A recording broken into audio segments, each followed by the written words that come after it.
Hi, everyone, and welcome back. Today's not Malice Monday. Today is our first round robin with all my besties.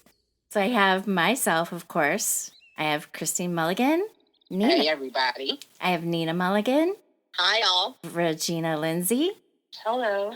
And my husband, Todd Preston. What's up?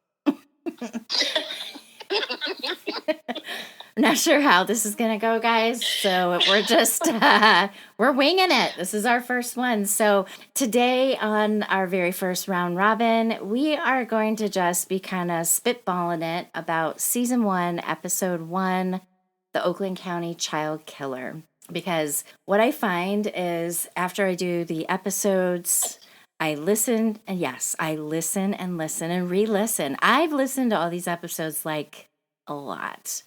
And the more I listen to them, the more I have thoughts about them. And it just kind of sinks in deeper versus just telling the story because it's so much deeper than that, right? So that's kind of, I've got my people around me, and I just kind of, we just want to hear, how everybody thinks about it. What do they think about it? How did this happen?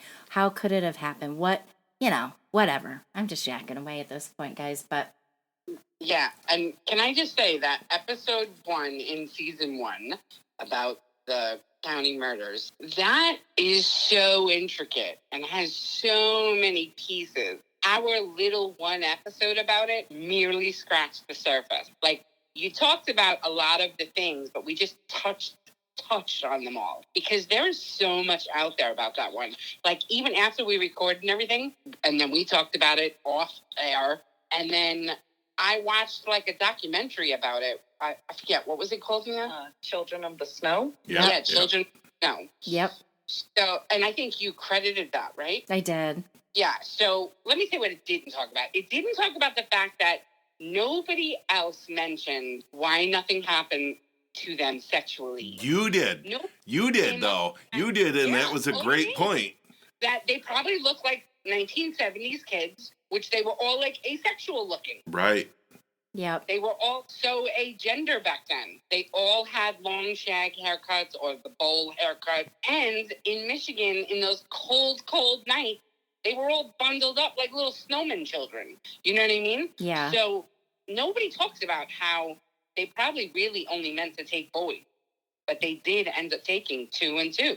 Agreed. Right, possibly, but I kind of, I've been thinking about that a lot, actually. And the fact that they still kept the girls, they kept one of them for 19 days. I think the assumption was made that there was no sexual assault because there was no penetration as far as anal or vaginal penetration. But they also talked about how Christopher was convicted for forcing boys to perform oral sex. So who's to say that those girls weren't tortured that way? Good point. Just saying. Good point. Yeah, but also, I think Tracy did mention it in our first recording about how they took pictures and did the pornography thing. Mm-hmm. And I think I did mention how little girls at that age, when they're in boys' underwear, they look like little boys too, Right. So for some of those 19 dates, unfortunately, maybe she was posing for a lot of pictures. Oh my God. Right. And girls probably, clearly weren't their preference, but that doesn't mean that they wouldn't assault a girl. Or that they were taking those pictures to sell. Right, because if you remember both in the Children of the Snow and some of the other materials that I had gone through, they were selling the pornography, right? The videos of the sex and the rape that was happening with these kids and just snapshot pictures over in Amsterdam. The guy who owned North Fox Island, he would fly on over there with all these pictures and all these videos and sell them. So, older men just don't like little boys. They like little girls too. There's a market for both. Disgusting. Yeah, yeah. I think the larger thing was the cover, especially in Children of the Snow. The larger thing was the cover-up. They even met, like, all of the men that they were covering up for. They never really talk about who they were. But they always insinuate that there were tons of them. Mm-hmm. And they were all big money, or big positions, who's related to who in the state troopers, in the state police. So it was state police and then GM, Yeah. muckety muck, there was a lot of cover up, which is also perspective wise a sign of the times. Right. A sign of the times that thankfully we're not there yet. We're far from there. Trust and believe. But it makes me hopeful to see the growth in just from the 1980s to now, the differences in equality, equity, a little bit. And I mean, gross. I don't even like that I just said that because I don't feel like things are equal at all. But I feel like we're getting there. They're at least getting. Yeah, they're at least getting a little better. Yeah, I just want to point out, I mean, that first episode about this case was probably the one that I had the hardest time dealing with because, being a parent and having not one, not two, but 4 daughters and feeling that hopelessness, what happens, you got to give your kids some freedom, to do what they want to do. And it makes me so scared every time any one of my kids went out.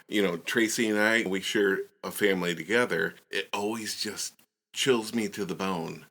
Are you safe? Are you okay? This story hit me more than anything because it was like, they do not care about human beings. It's also kind of frightening to think about the fact that, in the 70s at, 6 years old, 7 years old, I stayed alone after school. Mm-hmm.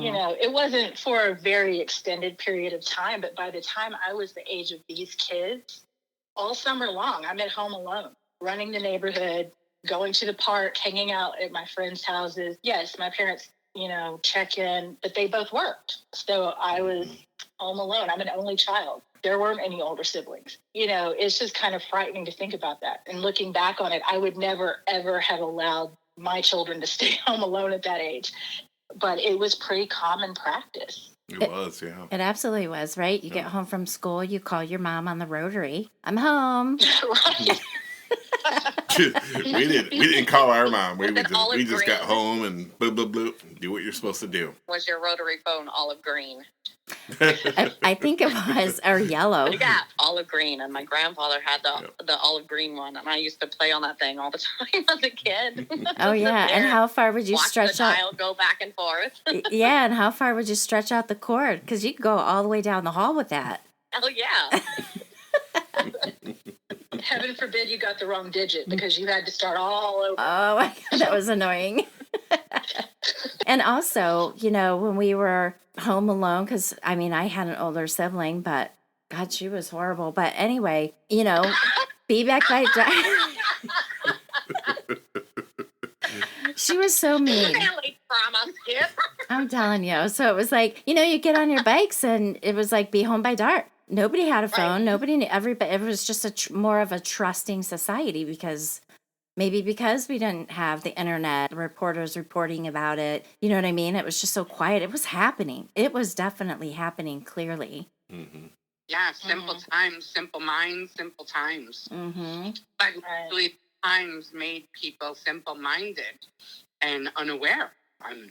Essentially, that's what being simple-minded is, right? Just being unaware of the atrocities that are out there. Yeah, ignorance is bliss, right? Yeah, I'm grateful. I'm grateful for the technology. I'm grateful for the movement towards, all things being equaler. I'm grateful for the shared knowledge and everybody talking more freely nowadays and everybody getting in everybody else's business just a little bit. Yeah. At the same time as respecting the differences of everybody. So I'm grateful for all of that because we don't have this kind of atrocity that happens anymore as easily. It still happens. I'm not naive to that fact that it still happens, but it's not as easy. In the days of social media, I think that's where a lot of more equity comes from. It's a lot harder to hide things. It's harder to fly under the radar these days. Mm-hmm. You can't go anywhere or do anything without being filmed 100 times. I think it's another social pressure to kind of keep people in line a little bit, hold you accountable. to be your fist. Someone said something stupid to you, you'd punch them in the face, and then maybe next time they would think before they opened their mouth and said something stupid. Right. Now we just cancel people and ruin their lives forever and ever and ever. I don't know for the punch. I agree. It really depends on who's on the other side of that keyboard and what side of the warrior spectrum they're on. Some of these people, are giving out your phone number and your address and telling people, having SWAT teams, come to your house nowadays and that sort of thing for revenge. And this is how these kids are doing this stuff now. So yeah. And the thing that was also shocking to me is the Cass corridor, right? So if you guys remember that in the story, all of these very, very, very wealthy men, now they would come in from everywhere, and they all knew if you wanted to get a hold of some young boys, teenage boys, younger boys, all you had to do is go to the Cass corridor. So they would actually have buildings, right, where they would all go in, giving them alcohol, I don't know, probably cigarettes, pot, whatever they want, music, you know what I mean? It was just like a free-for-all party with these kids. I mean, this was huge back then in Detroit, huge. And this area is all like kind of like more like the Motor City's kind of abandoned area. Do you know what I mean? It was like an industrial area that there was nothing left going on. And that's what's even more frightening, right? So you got all these guys flying in from everywhere. Then we've got the stuff going on at North Fox Island. And that's like, could you imagine? How about if you were one of those parents, right? These wealthy men making up pamphlets and brochures, and we have this wonderful opportunity. I know you can't afford it, but we're going to take your kids for you for a couple weeks, a month, 2 months, and you don't have to pay for it. It's all free. And they did it. Yeah, this is a perfect segue into my loathing of billionaire concept. Yeah. I just think it's insane that we even have billionaires in this world when we have millions of homeless people. That's too out there for most people. But I think it's insane. I mean, that's exactly the problem with society at large, is that people are going to do insane things because they need to put bread and milk on the table. And it's the people that can afford to literally buy human beings, because that's essentially what they're doing. It's on a low scale, yes. Those young boys had a very little threshold of value that they thought they were worth. You know what I mean? Mm-hmm. So a few years, a couple of bumps of coke, a few, whatever they were getting from them as little kids or teenagers, they thought that was worth the price of giving a blowjob. So it all kind of boils back to the depravity of billionaire mentality. You know what I mean? I think it's crazy. It was a spoiled little brat who was going to get what he wants. Yeah. Reminds me of Jeffrey Epstein. Oh my gosh. Yeah. Seriously, same thing. Yes. I mean, having underprivileged young girls recruit other young girls to come to his house. Oh, I think he had a private island too. You know what? I think he did. That's a great connection. It is the same thing. It's the same type of creepoid. Mm-hmm. Yeah, because that's what they do. That's their MO. Yep. This is, the county murders were just a page out of their book. It was like almost, they were just following a recipe that exists out there in the world in the millionaire, billionaire circles. Mm-hmm. It's bananas to me. I think at this point, there's so many people that they have discovered recently that were connected, that are still alive, that are in prison for life. And they said, yo, if you tell us what happened, we'll give you parole. We'll let you go. And they said, no way. Now, I don't know about you, but I don't think it was because of the Bush guy. And I don't think it was because of his accomplice. Was that Green? Green and Bush. They really went hard on pegging him. Yep. And yeah, I do think that the Bushes had something to do with this much larger pedophile thing. No, I don't know any person that would be given parole and go, no, thank you. And it's just easy to say one person's name. Just give us this person's name. And they're like, no, thank you. I'd rather die in prison. Right.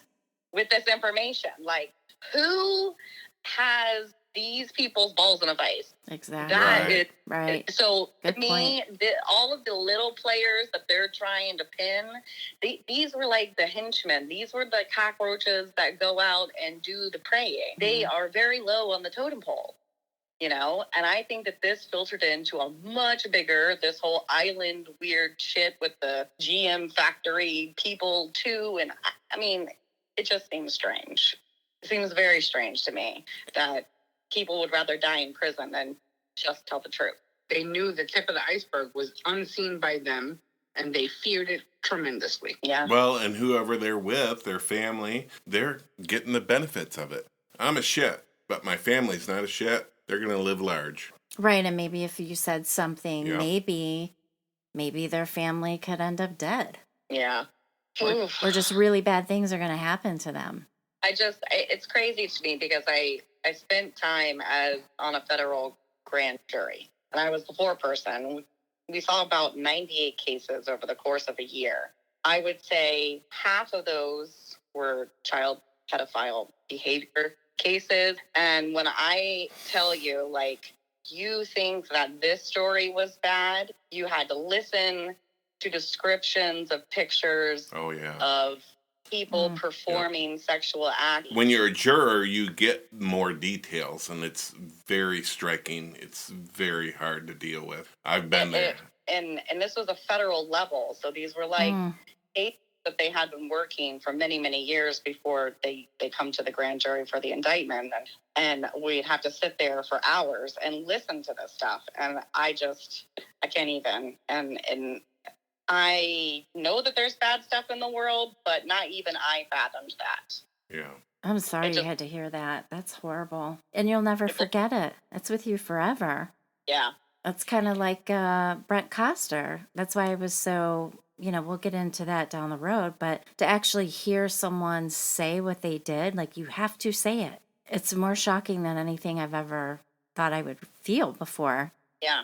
One of the things, and I do this with Lauren when she was younger, but Emily now or her little friends.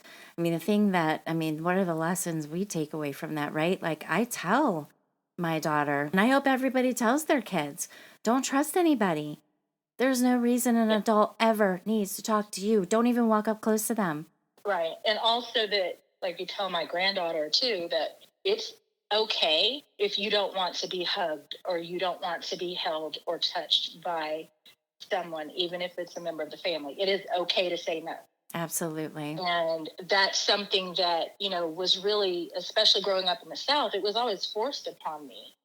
Go hug so-and-so, go kiss so-and-so, go sit on so-and-so's lap. No, I don't want to. That totally gives me the creepies. And you're right, because I think almost in every one of our families, just because of the time that we grew up in. Yeah. It may still be happening now. I don't know. I had to hug Aunt Millie, who had no teeth and a beard.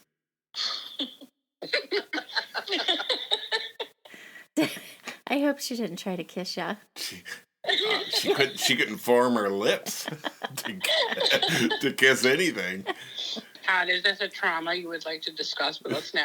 I don't want to discuss this ever. You just brought it up. No, you have to talk about it. Oh my God, my Aunt Millie. Oh my God. So I feel like the beard was triggering for you. Is this why you have a beard?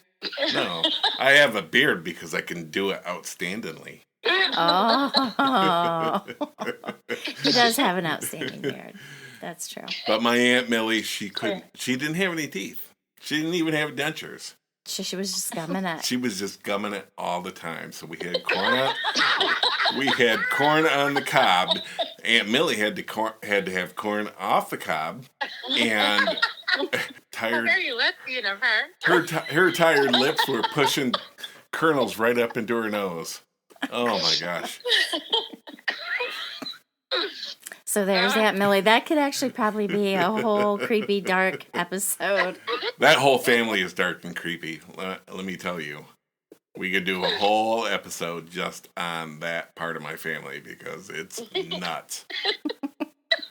All right, well, you have to remember, you can't smash your family too much. This is going nationwide. Yeah. I guarantee they don't have the Google net. They don't do nothing.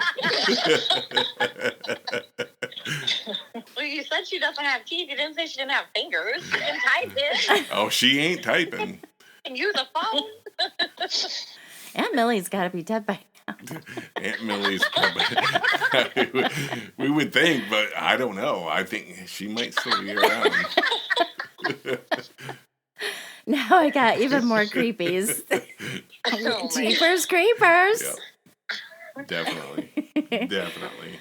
Well, let's talk about. I think one of the most interesting parts of the case is the Bush guy, because it's clear and evident, and I know you guys touched on this in the podcast, because you were really rooting that it was Miss King. Oh, yeah. I wish it was. But Yeah. I highly doubt it is now. That, to me, would just be, mom power. That she was the one that neatly orchestrated it and did not get caught. Or they just turned a blind eye to it because rightly so she should have done him in. But I think now it was definitely a hired hit. Some muckety muck somewhere was like, go kill that rich bitch because he's going to mess up my damn. Yeah, because he was just getting too hot with it. He was getting caught, he was getting hot, and that was going to lead them, because he probably knew maybe a little bit more than some of these other schmucks that got out of it and didn't get killed. Yeah. You know what I'm saying? Yeah, and Daddy, he had Daddy Warbucks there, right? He was the top GM executive, and what was his name? Francis Sheldon, the guy who owned North Fox Island, right? Yeah. Maybe he's like, okay, boys, he's got to go. Yeah. I read an article just recently that kind of implicated his brother. After reading that, honestly, I think it was from one of the Detroit news stations. Kind of wondering if his brother didn't bust a cap. Whose brother? Chris Bush's brother. That's who found him. That's who found his body, according to this news station article that I read. Oh, look at interesting. Look at you. Reginna. She's a researcher. Look at her go. All right. So explain why. Do why tell you think more. Well, he was this place where he was found, or where he, air quotes, very loose air quotes, killed himself, was at the family's kind of like a vacation home. It was like a little cabin that was out somewhere in BFE. And his brother is the person who found him. And then the article went on to say that his brother was further implicated in a lot of this North Fox Island stuff, or implied that very heavily, but it did not elaborate as to what exactly his involvement was. But I'm thinking that between Daddy constantly having to bail him out and the fact that his brother was just blatantly not doing anything to attempt even to fly under the radar, that it makes sense to me that perhaps his brother shot him. Also, it stated that his body, that he was wrapped up very tightly in a blanket. Yeah.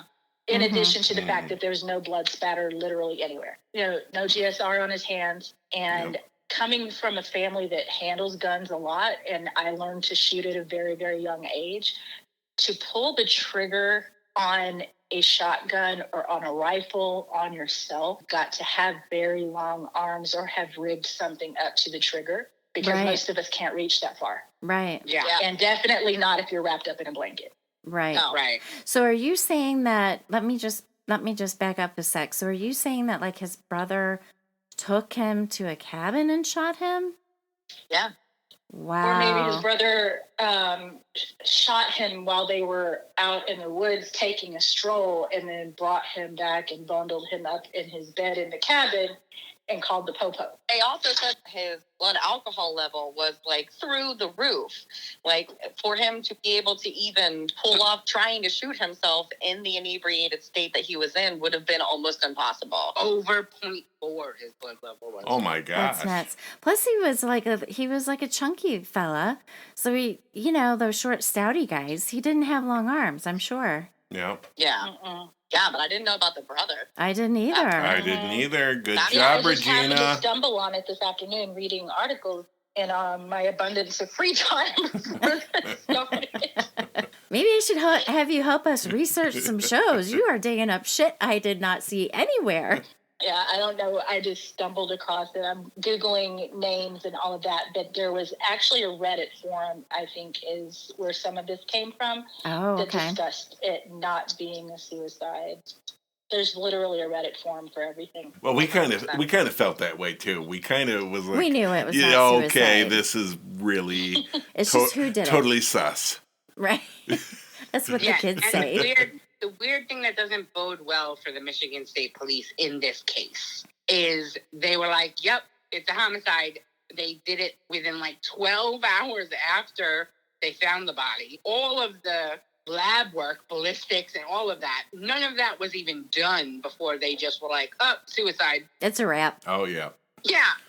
Yeah. And they left it that way. And just threw it in a box. That false narrative lies completely with Michigan State Police. So the fact that hasn't been like completely pulled up and analyzed, that little factoid in and of itself, makes me really question WTF. Like, is there still a millionaire or a billionaire out there head in somebody's pockets to keep this quiet? And maybe 10, 20 years from now, we'll finally hear about it because that sucker will have died off and stopped paying the fees. Yeah, exactly. And, right, so you know that there was a connection between Christopher's wealthy father and the police department, right? It's the good old boys club. It's the money club. Yeah. Yeah. I mean, that's how it was. I mean, that's honestly how it still is. We're not completely away from that.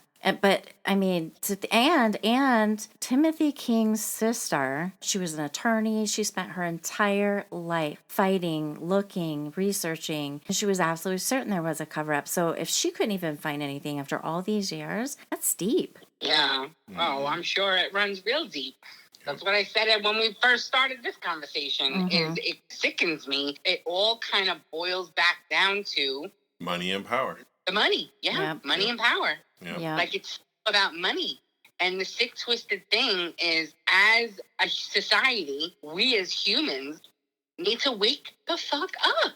Life is not all about money. And the fact that money holds that much power over everyone else, I feel like it's bananas, and I want to get on a soapbox, and I want to be all, I am woman, hear me roar. So I'm going to try not to, but I'm hopeful that someday we'll get there where equity will be a real thing. That's all. That's all I'll say about that. Christine, don't stop roaring. She won't. She can't. Do not stop roaring. We need your roar. These sorts of rings or organizations have been around for a very long time. I mean, even so much as there are conspiracy theorists that Pinocchio, the movie from Disney, came out in 1940, I think. And the scene where the wolf is in the pub with the jolly kind of carnival man or whatever. Yeah. And he's talking about getting little boys, okay, unruly little boys who skip school, and we're going to take them to an island where they're going to have a lot of fun, and we're going to give them all these things, and it's going to be great. And, the fox is like, well, what happens to the boys? And the crazy carnival guy's like, they never come home, and he gets all, like, crazy and shit. Is that not like a precursor to this Fox Island? Right. It sure is. Nice job. Fox Island in 1940. So what I'm saying is like, every time something kind of gets like known, or the truth starts coming out, it gets shut down. It goes dormant for a little bit. Like 25 years later, we have Fox Island, right? And then 25, 30-ish years later, now we got Epstein Island. Like, maybe they just shift island. I have a feeling also, because there's, a huge conspiracy about Disney also being kind of like an Epstein Island, where they steal kids from the park and ship them underground, and then the kids are never seen again. Like, it's strange. It's like, now that I've never heard. There are little things in our pop culture that have been kind of telling us and warning us, and we've been picking away. And I feel like we are at a moment now where we, as people, like Christina's saying, are starting to wake up and go, this is not right. Why do we idolize these people? Why are we giving these people our money? Why do we believe that these people are more important to us? Because they're celebrities? Because they have Birkin bags? And I think we're starting to see a shift in reality for the common person, and the common person's really tired of CEOs telling us to go eat cereal for dinner. Right. And I feel like this is kind of where we're on the cusp of breaking free of these kind of archaic ideas and maybe starting to come around to a little bit more of equality and equity, and a little bit of caring for our children and getting involved in how people are feeling. Well, it's getting back to the community of it, right? Everybody watches out for everybody's kids. Yeah, the awareness. Mm-hmm. The last time I heard it takes a village was the Clinton era. Have you heard it? I'm serious. Have you heard it since then? I haven't. We moved away from community after Clinton. Because when I grew up in the 90s. All right, well, let's not credit him with anything either. I'm not necessarily crediting him. Because he was doing some little sexual deviant No, things too. I know. So let's not credit I get that. I'm not crediting. I'm just specifically in my own timeline because I am slightly younger than you guys. So I didn't quite grow up in the time of latchkey kids. I actually envy you guys because I had a parent that was a stay-at-home mom. She was there 24/7. I couldn't go over and stay to people's houses unless she knew everything about their family. You know, I was the last person to get to date. I was the last person to get to hang out in a co-ed group. Like, I had a very sheltered white, you know what I'm saying? And I did not understand or realize exactly how incredibly sheltered I was until I met Christine. Hey, stop. From somebody else. Christine just to say, corrupted the poor girl. Yeah. Different times. We grew up in different times. Well, And she grew up in New York, and I grew up in the South, which are two culturally different things. Yeah. Exactly. I mean, the way that we lived life here in the 90s was not the same way that she was experiencing the 90s in New York. Right. Well, and also from the 70s, which is, I mean, I was born in 1970, so I was a little girl in the 70s and graduated in the 80s. But it all goes along with, again, with technology, right? Awareness, because in the 70s, it was like, oh, free, you know, go, go, go. Nobody worried about it. Kids disappeared here and there, but nobody really heard about it. So by the time you grew up in the 90s, think of everything your mom knew and saw and heard, or was, I mean, the internet was a thing in the 90s. I mean, it was hardwired. No. Yes, it. Sort of. You got the OJ. You got OJ Simpson. No, when the hell did the internet? When did the internet come out? Because let's see. Well, it became really more common about the time I was in nursing school, and that was only about 20 years ago. Well, in 1998 was when we started getting the AOL CDs in the mail. Okay. Right, yeah. So maybe it was more on the I don't know about news. somewhere else. So you guys could have had it up north. My nephew was born in 98. And I know that we had a computer for years before he was born. So it had to be before that. Because the old computer room, the old office in my parents' house became my nephew's bedroom. I know we had the dial-up before then, because that's why it had to be there, because we needed to plug it into the house phone thing, the house phone Yeah, jack. the house jack. I just don't think it was quite accessible for everybody. The whole Maybe just the dial-up. white people. Yeah, you had to have money. You must have been a little rich girl. Yeah, no lie, because we didn't have that. She's like, you know what? We had Down on computers paper. long before you had your computer. I had a computer, but it didn't hook up to a damn thing. So you could put in the basic command. MS-DOS. We had a word processor, and I had to print all of my, stuff out on the dot matrix stuff with the pull apart sides. Oh, God. No, actually, no, we had computers before internet, but our computers were like really MS-DOS-y, and they had the printer paper on both sides where you had to pull off the holes. Yeah. Yeah, we had those. It was on a wheel. Yeah. No, but I had that in the 90s, Oh, no. is what I'm saying. Oh my God. I had that old shit in the night. That's what I'm saying. She will say stuff, and I'm like, I don't know what you're talking about, because we did not have that here in the 80s. I don't know. Yeah. Both of my parents worked for AT&T, and we didn't have it here either. Okay, so that's not the thing. Yeah, because you're I in, just like to keep us out of the loop. yeah.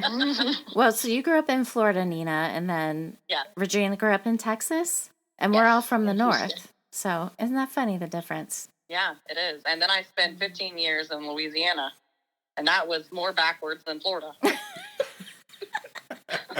like. Agreed. No offense to any of the people who listen Nothing from changes in New Louisiana. Orleans. Everything is stuck in the past in New Orleans, Like, by the way. Yep. It stays the way it was. Well, I lived in New Iberia. That's even smaller. Well, listen, guys, we are at 40 minutes. That went fast. About episode 1, or did we just go on tangent? Well, Yes, both. Yes, to both. That's right. We bounce back and forth, but that's what we're supposed to do. We're having a conversation. And no, Nina did not call all of us old on this call, by the way. Oh, I know she did it. I said I'm just a little bit younger. I didn't say Nice backtracking. these old biddies. I just said a little bit younger. You old biddies. Youth and vitality is no match for old age and treachery. There you go. Lessons Hey, learned. I got double Capricorn and double Scorpio placements. Okay. Oh, damn, she's showing a lesbianism. Okay. Oh, Lord have mercy. God help us all. You stop pulling out horoscopes, you're like, lesbian. I'm an Aries, okay? So is my girlfriend. You guys are evil. I will give you that. Pipe down, lesbians, pipe down. Okay, listen. Settle down now. I Settle wanna down. backtrack to the unmentioned pun that Nina had when I had to do all I could to not laugh while Nina was talking, because she was talking about what's his face in jail and how he wouldn't talk and he wouldn't say anything, even though they told him that he would get paroled or whatever, and he wouldn't take anything because they were really, she said they were really pegging him. And I was like, well, that's an eye for an eye. I said that? Yes, you did. They were really pegging him. And I was like, well, that's an eye for an eye. Well, you know, what goes around comes around. Yeah, around goes around. You've sunk my battleship. I don't think I've ever heard it called that before, but okay. Well, listen, and thank you so much. This was super fun, and everybody just stick with us because I've been in some of these conversations and we're all going to end up in tears one of these episodes. Christina's going to get on her laugh, and that's it. Todd's done. I'm done. We're all done. You guys don't even know what you're in for. So thank you. Thank you so much, guys. This was fun. Thank you for everybody coming together and doing some round robin. All right, great talking to you guys. Peace. Good chat. Bye, guys. Bye. Bye. Bye.